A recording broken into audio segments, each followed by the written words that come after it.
we've got maybe some new things that you haven't seen about how we're thinking about the curriculum and how sort of our general approach to design, and which is really kind of, I guess, philosophical, and it's a journey, so it's not something that we're to the end yet. So the whole idea of where we're going, I think, is good in that regard. So then we have some ideas for the future, but really, honestly, the future right now is about continuing what we've been doing. And so we'll talk a little bit about that, but I'll try and move through this because I know most of you have had discussions with us on this. So and then maybe we'll have some time for some dialogue. So the DAL itself, not to sort of go back in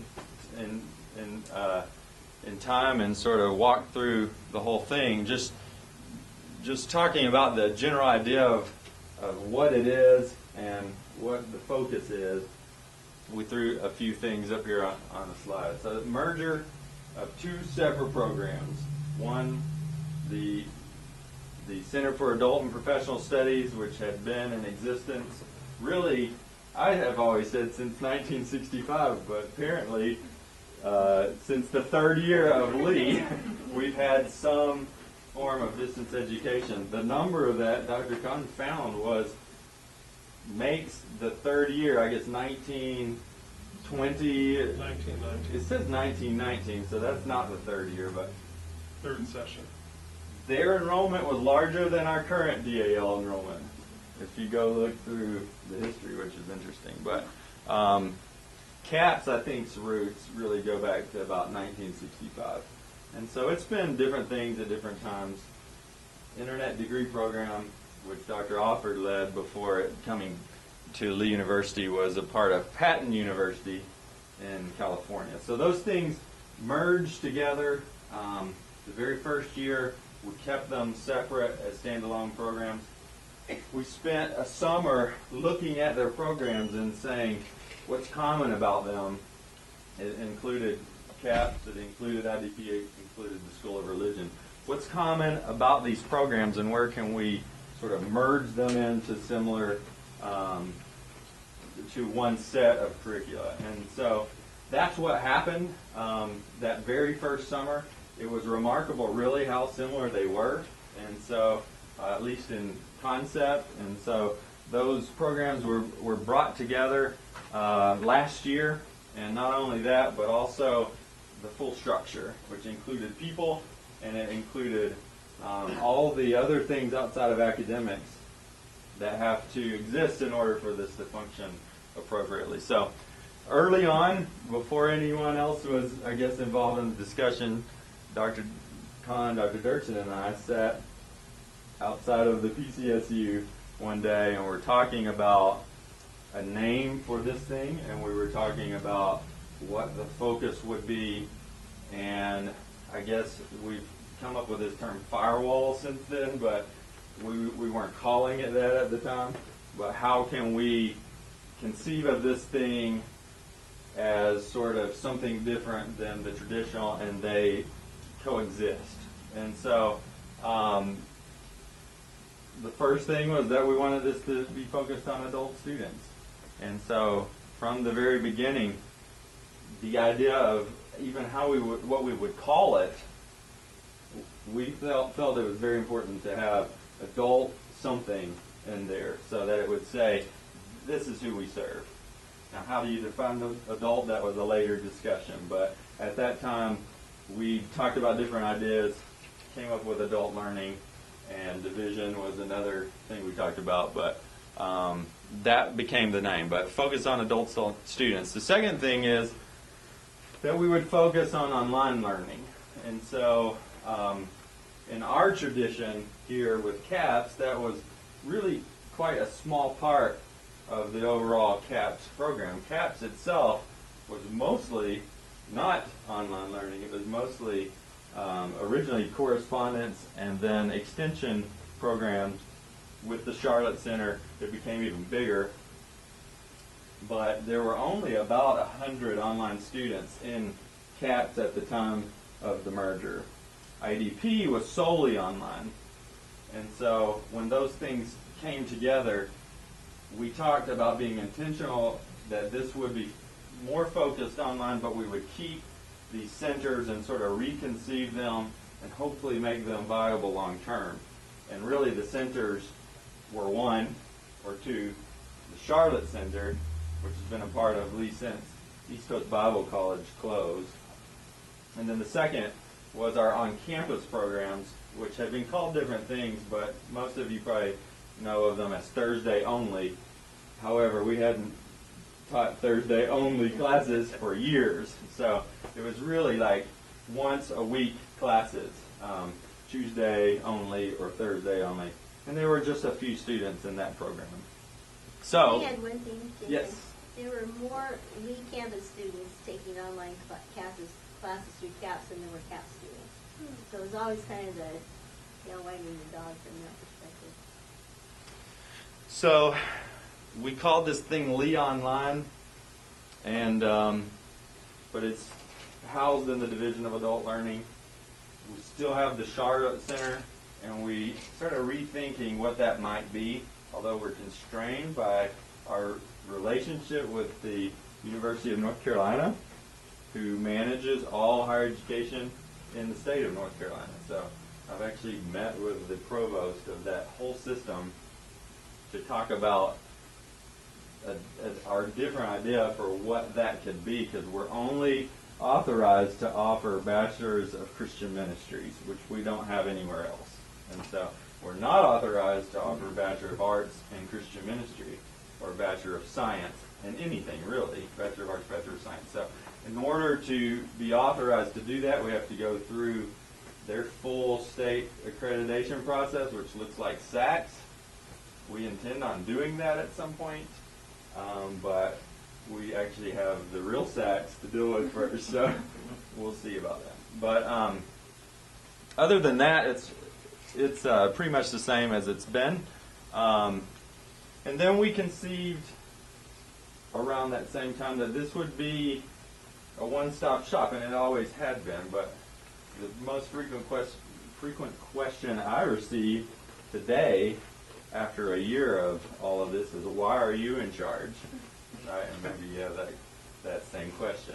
So that's a long answer, and I don't know if I'm prepared to give the full answer, because I'm not sure that we worked out all of the details of that, but I think the big answer is because it's more than just academics. DAL is about enrollment.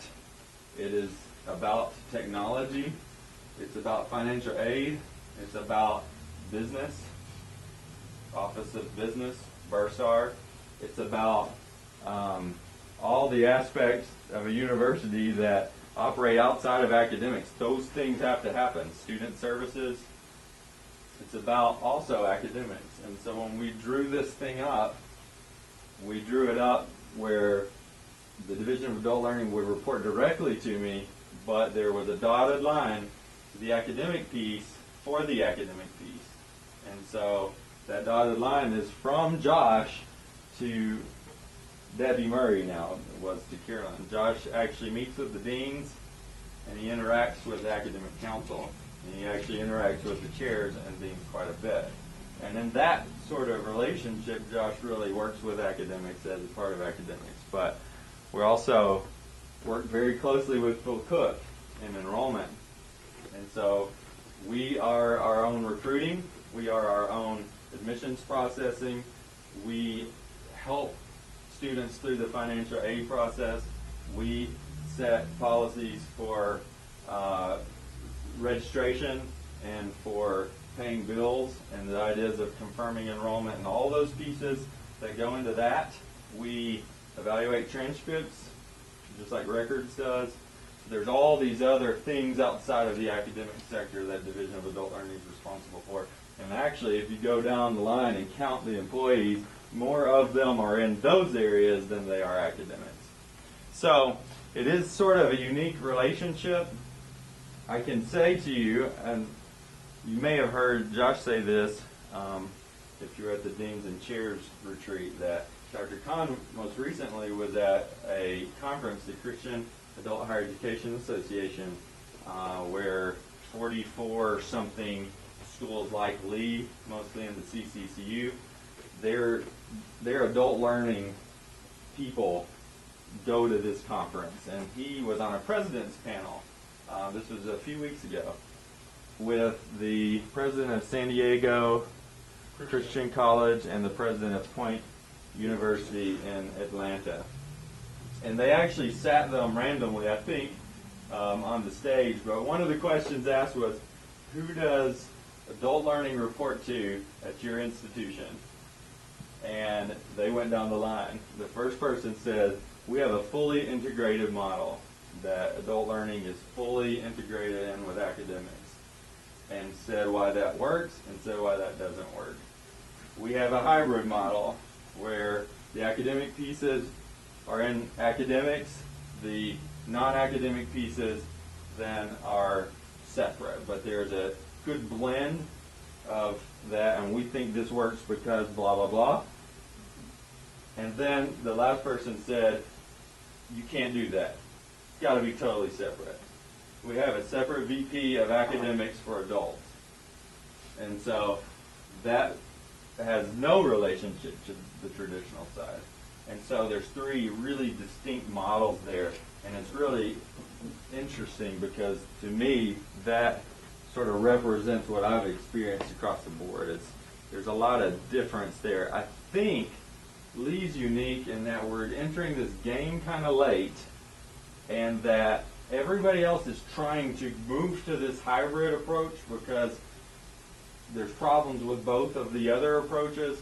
And so our idea of having it in both worlds seems to be what they're trying to go for, and so we're playing it by ear. He actually said from the stage, we're trying to figure this out as we go, but we think this is a good model. So that's my little answer to that question, but also addressing this whole idea of one-stop shop. So what has the year been about? And it's not done, but this is what we've been doing. First is reorganizing. We've moved a few times, and we're going to move again. So part of it's a physical reorganization, and if you look at how we physically design the unit itself, it's in pods, if you will, according to those different areas I talked about. So the technology people are together, the enrollment people are together, the curriculum people are together, and the faculty services people are together. And so we very much have structured not only our unit that way, but also the physical operation that way. We have been working to standardize.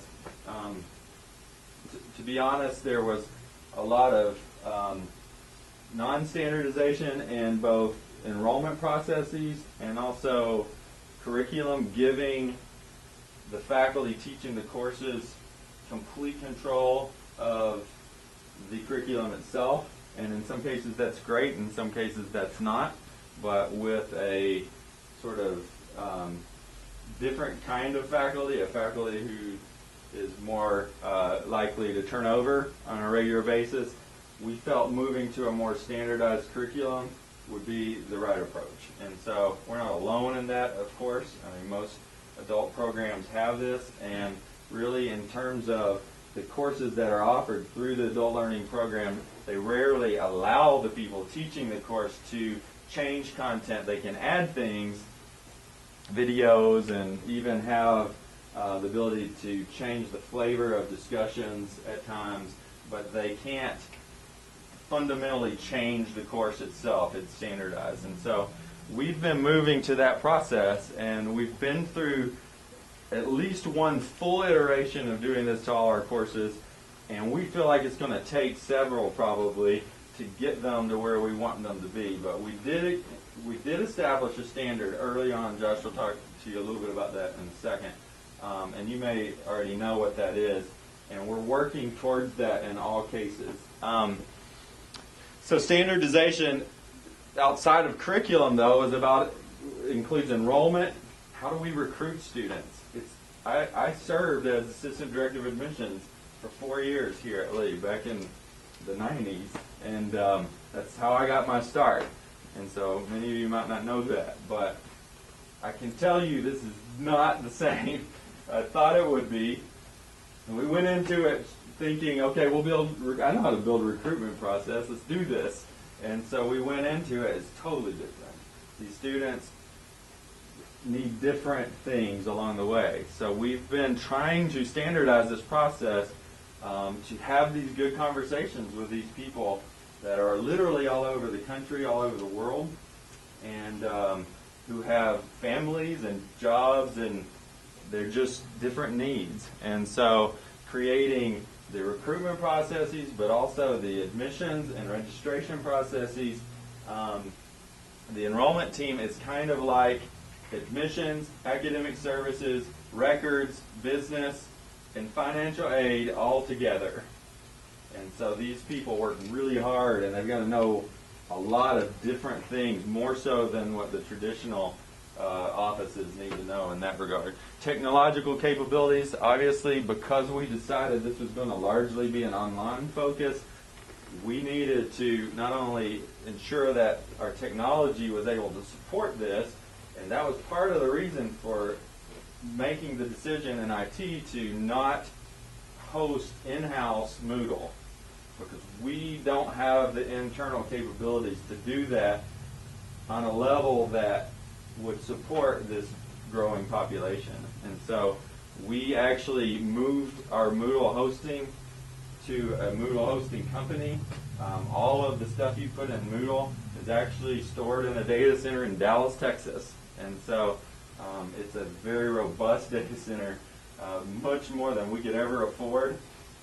And we've had really great stability since moving to that. Was, I think, a good move. But part of that was in efforts to make sure that we could deliver a real high-quality experience to our students online, and that obviously serves you as well.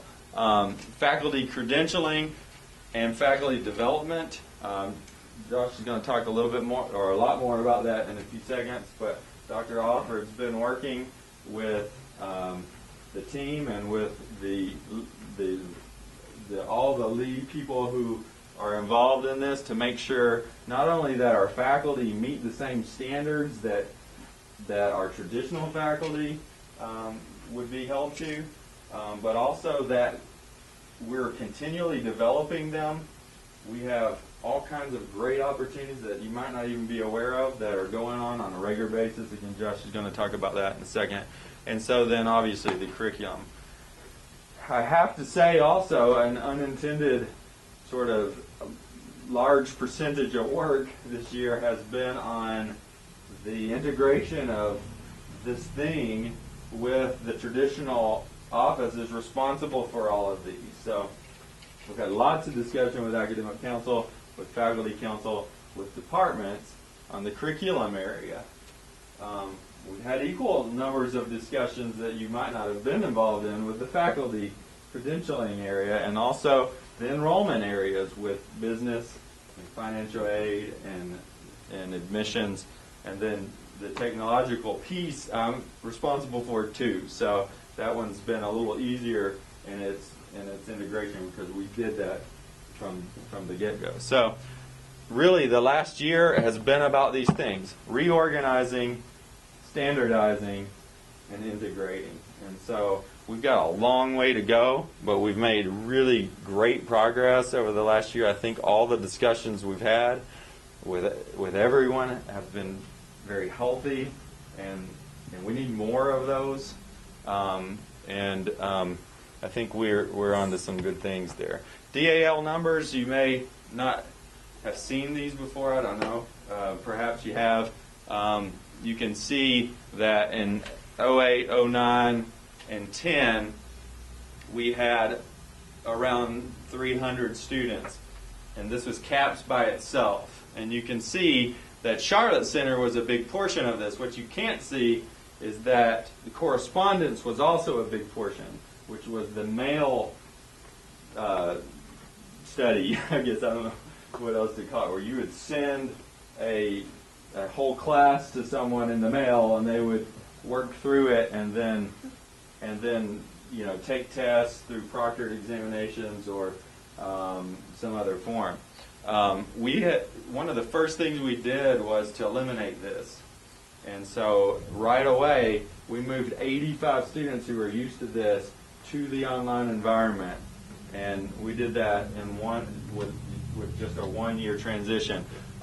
So most of those students moved online, but you can see the big change came in 2011. This was IDP being added to the CAPS. So you see it went from 205 to 516, and then we just had some growth last year to 558. So last fall, session A, we had 661 total DAL students. But if you were to look across the whole year, sort of an unduplicated head count, it would be more in the 700 range, or maybe even more in the 800 range. Programs of study, I think most of you are familiar with these. These are basically what we've had for many, many years. They've just been merged together from CAPS and IDP, and then the Masters of Arts was added in a joint effort partnership with the School of Religion that will go live in the fall. And so these are the programs that currently exist. So where are we going? We're going to keep working on a lot of the things that we've been working on, and we're really looking for two main things, I think, in terms of curricular content. We're looking for standardization, or what I'm calling consistency here, and we're looking for quality. And so in consistency, we want the experience of the students to be consistent every time. And when I say in appearance, I mean literally visually, because students, I think we take for granted in our traditional classrooms how much of student behavior is learned, and how much we just expect them to behave this way because they always have. And online students haven't always been online students. Matter of fact, they might not have been students for a really long time. And so they don't know how to behave like you expect them to behave. And when they go to a class, and every class looks different, different color schemes, different places for the syllabus, different ways of doing things, they waste a lot of time and energy that we want them to spend on the actual academic piece, just trying to figure out how to be a student. So one of the first decisions we made was, let's make that visual experience consistent. And so we did that. And we're still working on that. We want it to look great. Second, consistency in instruction. There are a lot of different ways you can go about doing this. There are a lot of different models out there. There's books behind you that have some models in there for how, or what is a quality instructional experience online. And we want that information to be shared, and we want it to be consistent so that faculty who teach in the DAL know how to teach online, in addition to knowing how to convey the content of the particular course they're responsible for. Same thing with assessment. And so there's a lot of variations on how you might go about assessing performance of students. I mean in terms of summative assessment, sort of judgmental, sort of here's your grade, and also formative assessment of here's how we think you're doing. Here's why I think you're not understanding this correctly. Let's tweak this. Let's tweak this thought. So we want that experience to be consistent from professor to professor, and the way that you do that is through faculty development. And then finally, which is more simply, I guess, we want there to be consistency in work required. Some courses, to be honest, were light. Some courses are more than anyone could do. Too much, too heavy, too much required. And so we've worked really hard to say what the expected workload should be. It's different than a traditional course, of course. because all of the work that Carnegie says that should be done in terms of hours have to take place in this environment. And so we've defined that and became very specific about it and built it in. When I say standardization, built it into the actual development of new courses. And so Josh will talk a little bit about that in a second. We want this to be a quality experience too. And we think quality means a lot of different things here, or all of these things. There is a standard out there. It's a pretty rigorous standard. It's the Quality Matters rubric. And we've been really looking at that and making sure that when we are developing these standards for our curriculum, that we're following these ideas of what excellent online education should look like. And so this Quality Matters rubric is sort of the place to go and look for what that should be. SACS has, with the accreditation process, a whole guideline that they've put together. It's about 50 pages. It's the only thing they've done like this that says what a quality online experience should look like. And so we're obviously going to be looking at that as well. You've heard us talk about andragogy, teaching online and teaching adults. The philosophical approach to that is different. And so we're building our courses around these models. You'll see sort of how that looks in a slide in a few minutes. But we really take serious the idea that these adults are going to be bringing in experiences to their studies that the traditional students that we teach might not have. And so in the area, particularly in the area of ministry studies, most of these people are ministers. And so they're studying about what they're doing, and they have a rich experience that they can bring into that, and we want to play off of that. We want to pull from that and draw from it and build our courses around that. And then innovation. Well, what does that mean? We don't fully know. It means lots of things, right? I mean, there's all kinds of ideas about what can enhance the online experience as technology is rapidly improving in this area. We want to take advantage of that. We think we're sort of uniquely placed to do so because of our decisions we've made in the last few years to really heavily invest in technology. We've got the backbone to provide something great. So what are those things that we can do, and how can we integrate those into our existing courses and make this a truly innovative experience? And then finally, I say relevance, and that has a lot of meaning. But let me just say that higher education is changing rapidly, and we've had these discussions with you, and we've had these discussions with our peers. And so you can't pick up a higher education journal. You can't look at state policy. You can't look at federal policy without considering what the impact of online programs and now competency-based programs is going to mean for us in the future. And so we want to make sure, and when we're talking about where we are going, we want to make sure as an institution we're prepared to meet those challenges. We already have a population of students. This is how they're studying. And so we want to make this quality for them, but we also want to be relevant in the future, whatever that might look like. Yeah? Just before you switch slides, Yeah. I wanted to ask, you said the Quality Matters rubric is out there, and there's this 50-page SACS document.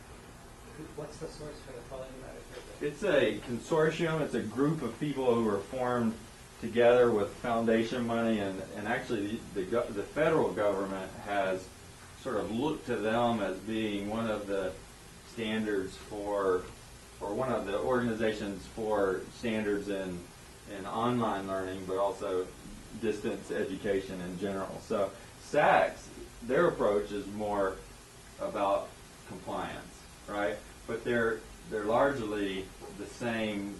They're talking about the same things. And so certainly when SACS comes out with requirements, we want to meet those, but they haven't called them that yet. They call them guidelines. And so you're not necessarily held accountable in a review for them, but I would imagine that we will be soon. And so that's how those things It's from happen. a broad consortium that Yeah.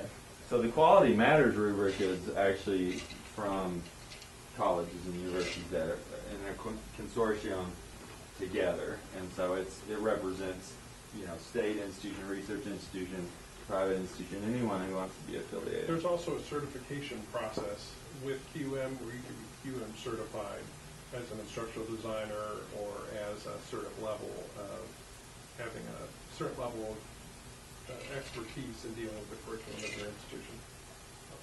So extensive training. So what we're going to do, we're going to shift now.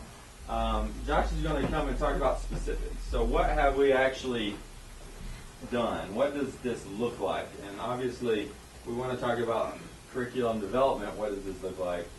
We also want to talk about faculty services. What does that look like? And if we have time, we'll even talk about enrollment and what kind of things we're doing to make DAL more student-friendly to adults who don't think like the traditional students do in terms of terms and paying for school. So, cool.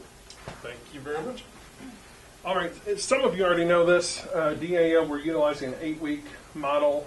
We've just changed this year also to offer 6 fully 8-week sessions throughout the year, and those start August 27th and will run all the way through next year's fall registration. Can I say one thing about that, Chuck? Sure. I'm sorry. This means that on-campus students can no longer take DAL courses in the summer because our summer sessions don't correspond. Correct. Yeah, they will be separate unless they, as Bill Estes says, unless they want to pay cash. If they want to use financial aid, there's no possible way to overlap. So, each of our courses are based off of an educational activity hours model. Jayson made reference to the Carnegie unit, and we've tried to align. So our 3-hour courses that are 8 weeks long are requiring somewhere between 112 to 135 hours, educational activity hours, built in each course. Now this means that each student is spending 14 to 17 hours per course per week.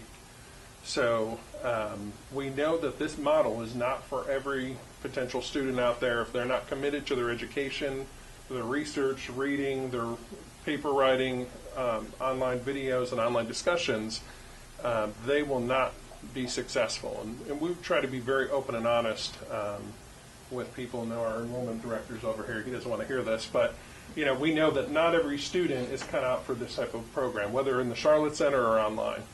But we've designed our courses so that we can cover the depth of material that we're hoping to. Let me say that a different way. In the future, we hope to be at the level we hope to. We're not there yet.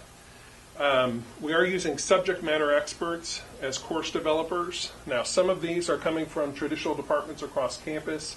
Actually, this summer, I believe we had 7 or 8 more faculty that have picked up, started writing courses for us or redesigning what we had with more of the flavor of the traditional department that they're coming from. So if any of you are interested in writing courses, I know Dr. Judkins is right now, then please let us know, and we would like to have you involved in that process. DAL curriculum is owned by the university. This has been a point of contention with some of our course developers, and some that came over from CAPS and IDP were a little frustrated by this, because the university, when we're paying a stipend for the development of the standardized curriculum for each course, it belongs to the university.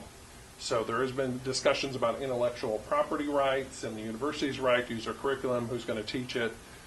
So we have that specified out in a contract, in letting people know that we have adopted this. Each of the syllabi and the master course outlines belong to the university. Master syllabi are designed by a course developer, a subject matter expert, and if it overlaps in a subject that overlaps with the traditional campus department, this is something we just switched to over the summertime, then that syllabus goes, for a new course, goes back to the department for their review and approval. I've already had some interesting discussions because a departmental faculty member wrote a course and fellow department faculty didn't care for it. So, but that's worked out in the department. Then it comes back to the DAL, and then we go present it to the respective committee, whether it's the undergraduate curriculum committee or if it's going to the grad council.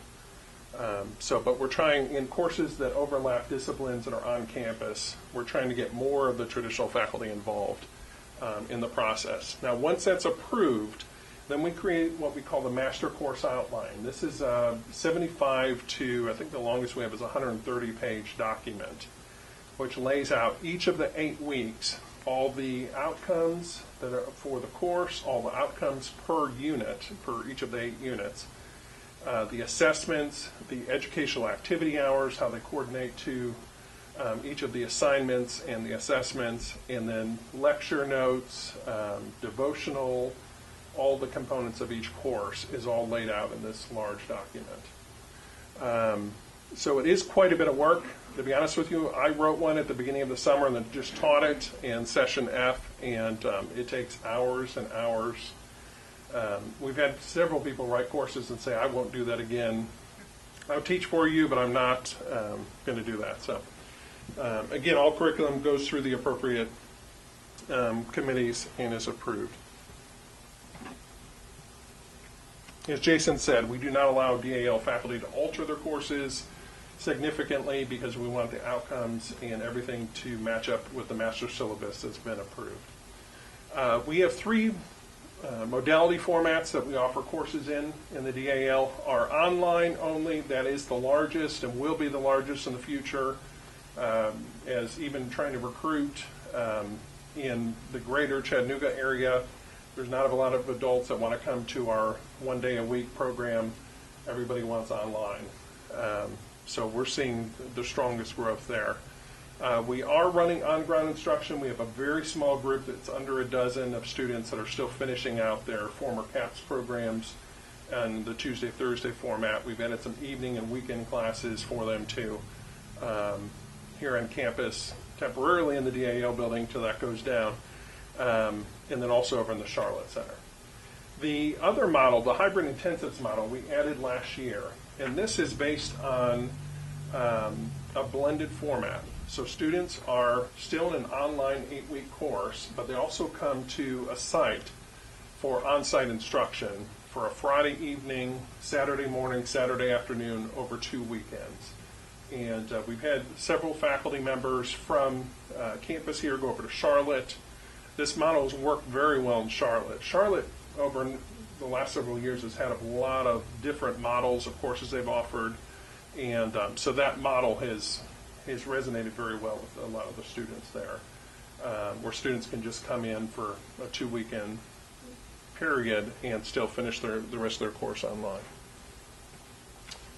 This is how our sessions line up to the traditional schedule, traditional campus schedule.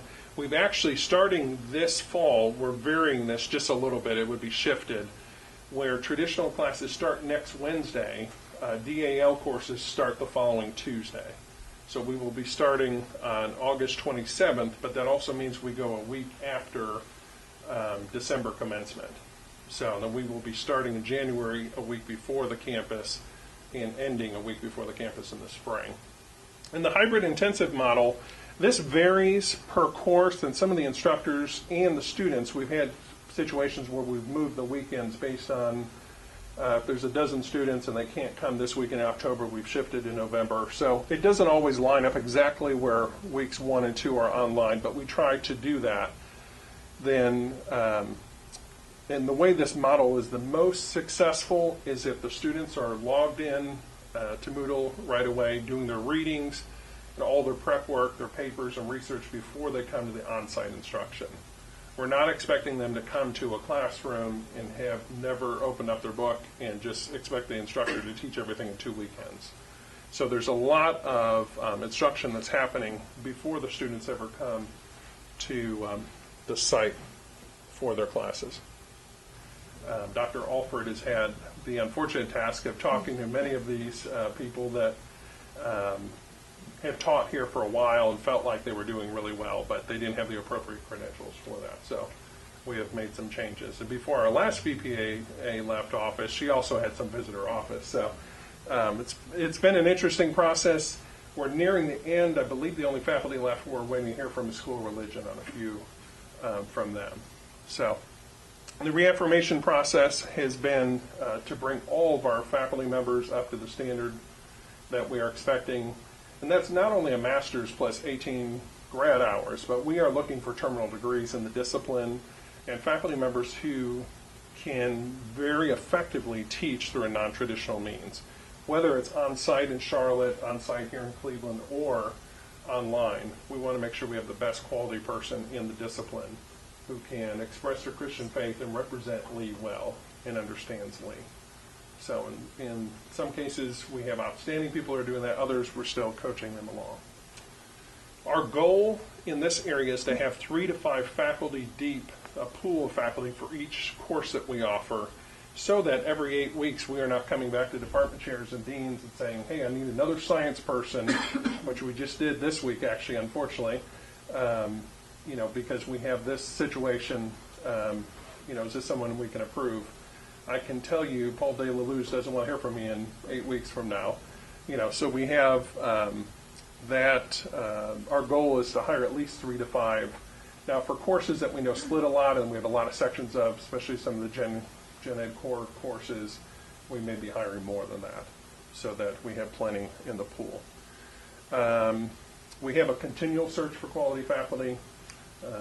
As all of you go back to your departments, please share on campus. We're always looking for faculty members, so if you have people in your department that are interested in teaching for DAL, we would be very interested in having you do that, or if you know other people at other schools that would be a good fit, please let us know.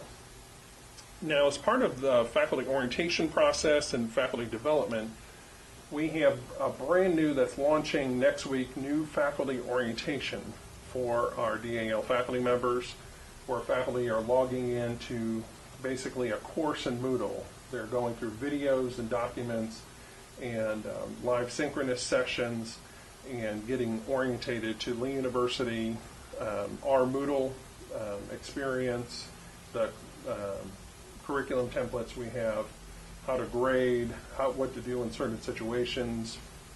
In the online world, we call them flare-ups, when you have students who are having intense conversations with one another, how to handle many situations, academic honesty issues, and those types of things. We do have, as an ongoing offering to all of our faculty, we actually make it a required part of their contract that they have to attend a monthly webinar. And we have a live synchronous webinar once a month. The next one is actually next Monday. Ron Gilbert's team comes in, films, and we do a live stream. The highest attendance, I believe, was in the 70s last year. We had Dr. Khan come and speak to all the DAL faculty last January. And then that's held in Adobe Connect, and the faculty can comment to one another through live chat. There was plenty of comments. Thank you, Dr. Khan, for coming, and those types of things. The library staff put out a presentation instructing the faculty members how to utilize the library, how to direct your students how to use the library, and how to properly access databases. We have had LaJuan Stout has come and presented how do you handle academic support issues online, or even at Charlotte, when a student comes and says, they have this disability, they need this much time, how do you handle that, and how do you handle it in an 8-week course? So there's a lot of different helpful discussions that happen there. We have faculty development webinars on top of that for specific topics. We've had a number of them for Moodle over the past year, with the upgrade last summer, and then some other individual upgrades that affected some of our online courses.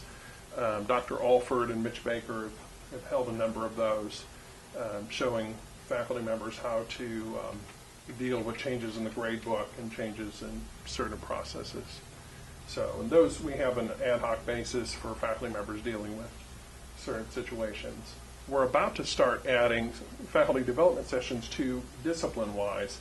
So faculty members in a certain discipline that are dealing or wrestling with parts of the curriculum and teaching practices can be involved and with the others and their discipline.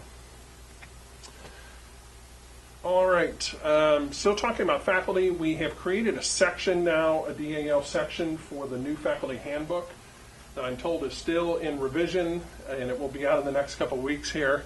I was hoping to bring a copy of it, but it's not done yet. And this will be included in the 2013-2014 faculty handbook. There were also some changes to the Deans and Chairs book to clear up some of the confusion about processes with DAL. In the faculty handbook section, there are clearer directions for DAL faculty on what their processes are. We have some different processes in relation to academic honesty. For example, we have all of our part-time faculty contact the faculty services office for guidance on how to handle certain situations, because we want to bring some consistency across the board and how certain things are happening. Not that ministers would do this, but we have had situations where certain pastors have gone from instructor to instructor with the same story, and those instructors may not talk. And so we're trying to catch things like that. It also describes a little bit about the curriculum design, faculty credentials and processes, and general policies and procedures, how student appeals are handled, grades and grade submission. With an 8-week model, some of these things are a little bit different for the DAL faculty. Some of the enrollment news, some of the changes that we've been making this summer, and we've been working for months and months right now with Student Financial Services and Financial Aid on shifting the academic calendar for DAL 1 week. So we vary 2 weeks off of every traditional semester. We're either starting early or late in order to accommodate 6 8-week sessions throughout the year. And for those sessions to be able to line up to fit the government standards for Title IV funding. We also have implemented this summer a new annual registration process. All of our students have been working with their advisors over the summer. Some of them are just returning their advisors' calls this week, unfortunately, at last minute here, but to sign up for the entire year. Our undergraduate students, we're asking them to sign up for all 6 sessions right now, and we have changed the traditional confirmation process for DAL students, so they're signing up every August for all their classes for the entire year with their advisor. As long as they're successfully going through their courses and paying their bill, that was a requirement from the financial folks, we allow them to keep going without re-registering right after Christmas in the spring and right in May and going into summer. So they will set up the entire year and trying to provide convenience and a way for the adults to get to their degree completion faster, because unfortunately we have some of the adults are held back at registration periods for family reasons, financial reasons. There's different things that come up in their lives, and we know those are dropout points. We lose a certain number of people every registration period, so we're trying to overcome some of those barriers. At the graduate level, in DAL partnering with Lisa Long and the School of Religion for the Masters of Arts in Ministry Studies, we are piloting for them a graduate cohort with a lockstep model. So students are signing up right now. We still have some in registration. They will sign up this August and they go through the whole 15-month grad program with one single registration. Pending they are doing well in their courses, not failing their courses, and still paying their bill, they will go through their entire program. And we are only starting that program, though, 3 times a year, August, January, and May. The new enrollment verification process that we are starting, let me tell you quickly here before we wrap up, is a course check-in, where our students, instead of confirming the way traditional students are in Portico, are actually doing that step in every course every 8 weeks. So they're reauthorizing their Title IV funding, they're signing the promissory note, and then they have an academic question related to their course that suffices the U.S. DOE's Title IV regulations. There are separate regulations that are a little bit harder for online students, so we've tried to accommodate that with a course check-in. So we want to make sure students are signing up for the entire year, doing well in their classes, paying their bills, and checking in and actually attending class. We don't want them skipping and somehow getting a grade. So we, as Dr. Dirksen mentioned, we do have our summer sessions, E and F, E will be starting this next spring before spring commencement.